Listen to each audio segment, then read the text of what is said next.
நாங்க போன வாரம் ஞாயிற்றுக்கிழமை சந்தையில பார்த்தது இல்ல, இதுதான் ஹைலைட்டு. இது நிறைய பேர் வாங்கிட்டு போயிட்டு இருந்தாங்க. கண்டிஷன் எப்படி இருக்குன்னு தெரியல. எல்லாமே புதுசா தான் இருக்கு, ஆனா உள்ள எப்படி இருக்குன்னு தெரியல.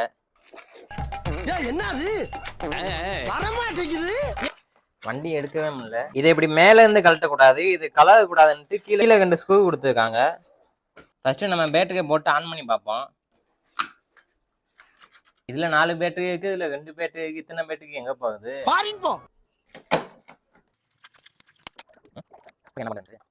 ரிமோட் கார் 100 ரூபா, அதுக்கு பேட்டரி 200 ரூபா. நல்ல பார்ட்னர்ஷிப், இப்படியே மெயின்டைன் பண்ணி ஓட்டுங்க.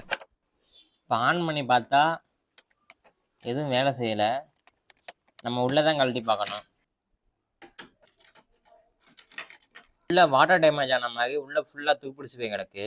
இப்போ வர கார்கள்லாம் இந்த மாதிரி சிம்பிளான போர்டு தான் இருக்கு, ஆனா இது பழைய மெத்தட்ல இருக்கு இந்த போர்டு. ஃபர்ஸ்ட் மோட்டர்லாம் ஒர்க் ஆகுதான்னு செக் பண்ணி பார்ப்போம். பின்னாடி இருக்க மோட்டர் நல்லா இருக்கு, முன்னாடி இருக்க மோட்டர் நல்லா தான் இருக்கு.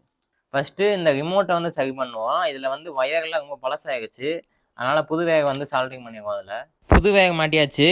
நீங்கள் இந்த மாதிரி பண்ணுறீங்கன்னா இதே மாதிரி வயர் கனெக்ஷன் கொடுங்க. இப்போ ஆன் பண்ணால் கரெக்டாக ஆன் ஆகுது. இப்போ இந்த ரிமோட்டை வச்சு இதை கண்ட்ரோல் பண்ணி பார்ப்போம். முன்னாடி போகிறது வேலை செய்யலை, சைடில் போகிறது மட்டும் லைட்டாக வேலை செய்யுது. இதில் எப்படி நம்ம வயர் கனெக்ஷன் எல்லாம் மாற்றினோமோ அதே மாதிரி இதுலேயும் நம்ம வயர் கனெக்ஷன் மாற்றிட்டோம்னா பர்ஃபெக்டாக உட்கார வாய்ப்பு இருக்குது.